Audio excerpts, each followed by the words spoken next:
This is Mike Roth. Welcome to the Open Forum in the Villages podcast. In this show, we're going to talk to leaders in the community, leaders of clubs, and interesting folks who live here in the villages to give a perspective of what's happening here in the villages and information that I think all villagers should have. We hope to add a new episode every Friday morning at 9 o'clock.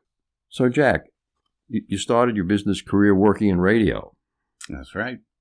We had another fellow who's the co-leader of the improv club named Larry Rotkin, who also worked in radio in the Chicago area.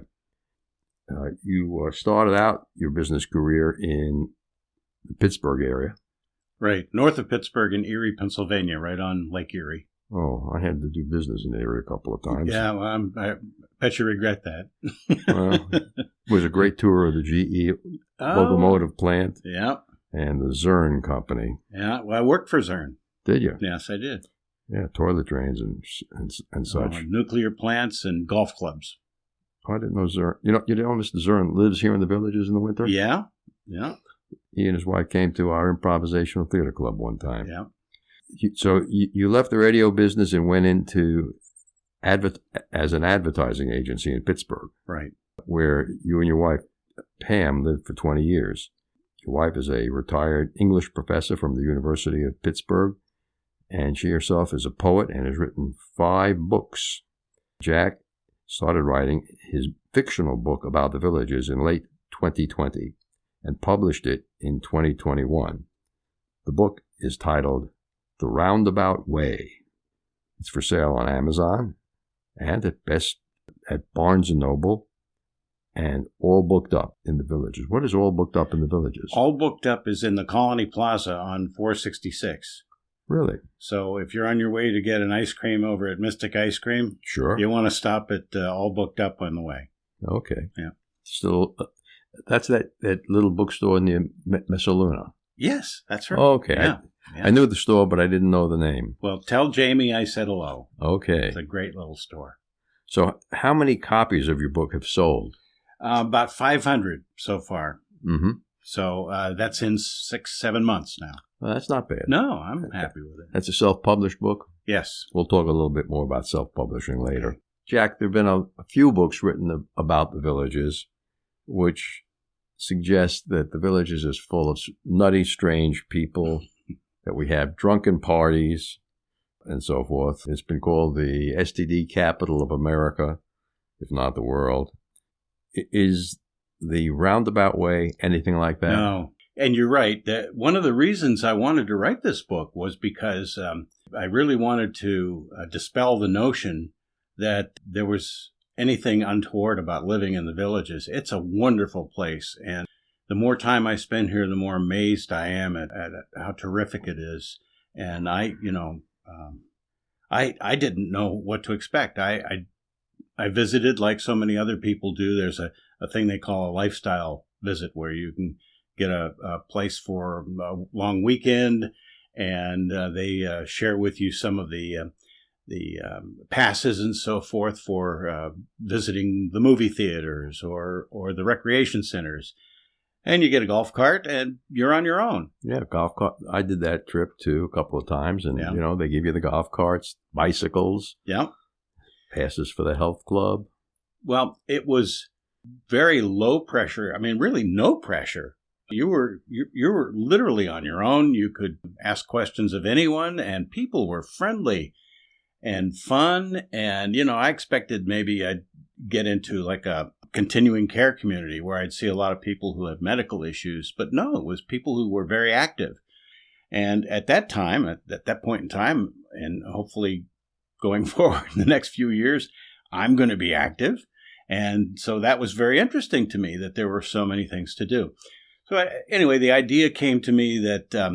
how long ago did you move to the villages? Well, it's been a couple of years now, almost 3 years. Almost 3 years, okay.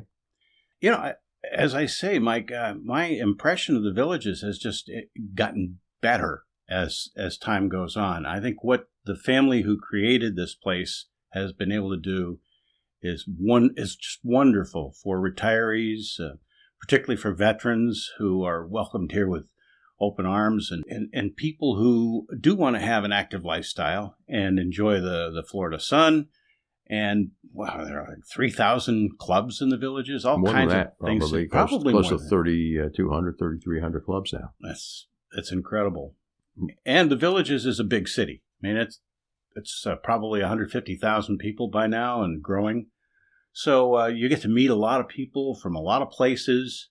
Our little neighborhood up north is the definition of diversity. I mean, we've got people from Korea and Cuba and Spain and Colombia just within 100 yards of my house, and it's terrific. I really couldn't be happier. Mm-hmm. So I wanted to express that in this book, and I wanted to make sure that anyone who read it got a different view of the villages and a more realistic view of the villages. There have been a couple of movies or YouTube videos done which aren't terribly complimentary and take a biased perspective of the villages. Exactly.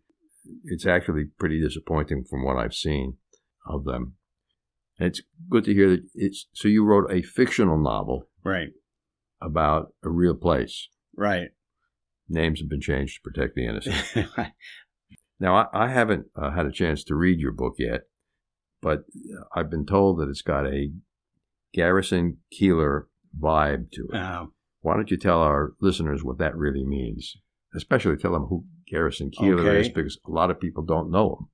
Well, Garrison Keillor is most famous for his weekly public radio program, A Prairie Home Companion, and then the writing that he did that supplemented that radio program. He broadcast every week, usually from his home in Minnesota.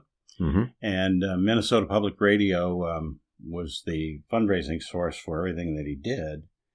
And he would bring acts on the air, and he would tell stories and sing songs. And in fact, I got to watch him live a couple of times. Yeah, my agency was handling the advertising for Chautauqua Institution in Chautauqua, New York, and he opened his season 2 years in a row at the amphitheater in Chautauqua.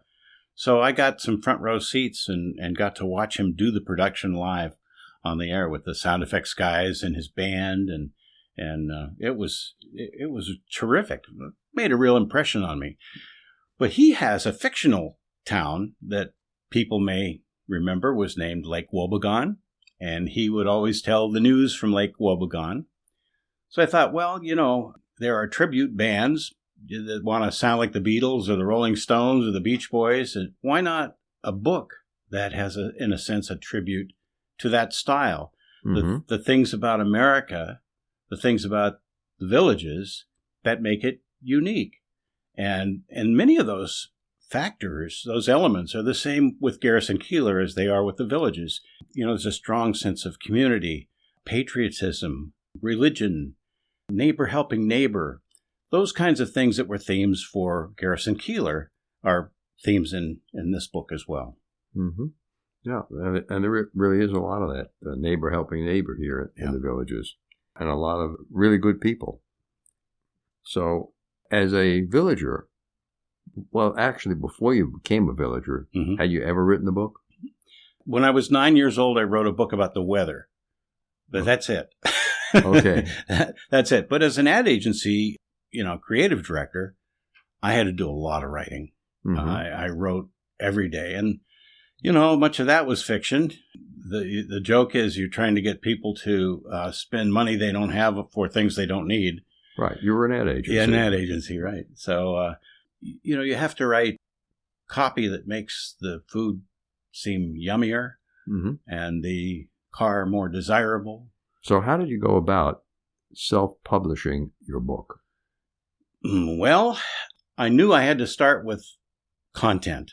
So before I got too concerned about the technology involved or the process involved in actually putting words into print, I got my content together and I workshopped it in front of a critique group, which I'm still a member of. And we had a meeting this morning, And they're a tough bunch of writers, many of whom have published their own books. Was that the Writers League? No. This is an independent group of 8 people who meet at a rec center every week. And if you're scheduled to read, you'll send your piece out to them in advance. They'll send it back to you with edits. Then you read what you've recreated for them live, and they hammer it again. Mm-hmm. And hopefully by that time you've got something. You've found the weaknesses in your plot or in the choreography of your characters, or I made a mistake with one of my characters in the piece I wrote today, where I exchanged his name for another character, and they picked it up right away. They said it can't be Marco, it's got to be Pablo. Mm-hmm. I said, you're right, it's Pablo. I didn't see that. So it's very helpful to have that.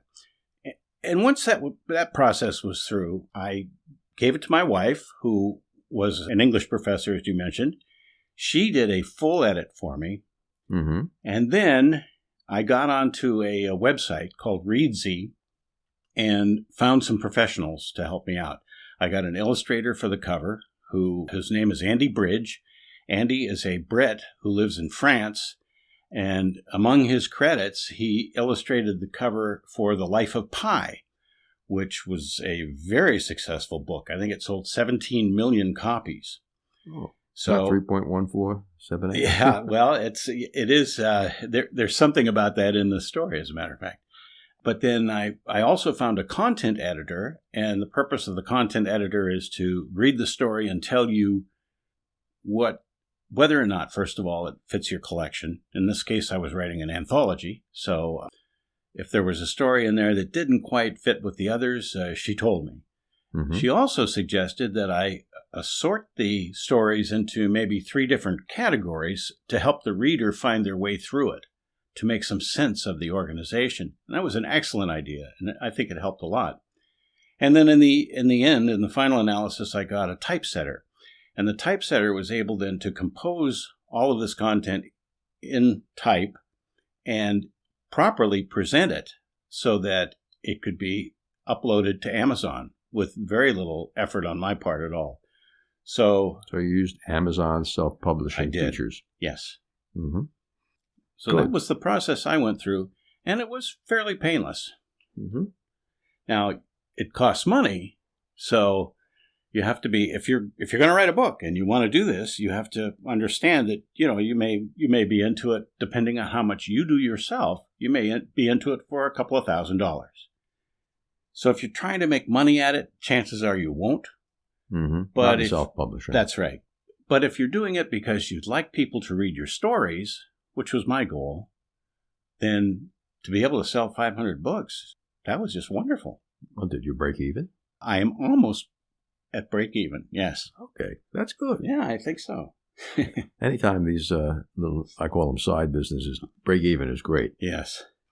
I think we're going to take a little break here, and then we're going to continue talking to Jack O'Brien in the bonus content episode. So, thanks for being with us today, Jack. Thank you, Mike.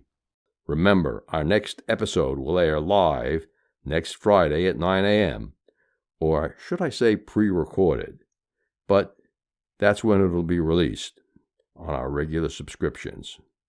Bonus subscribers can get early access to episodes. Should you want to become a sponsor of the show, contact me at mikeroth@rothvoice.com. If you know someone that you think should be on the show, send me an email at mike@rothvoice.com. I want to thank everyone for listening to the show. The content of the show is copyright by Roth Voice 2022, all rights reserved.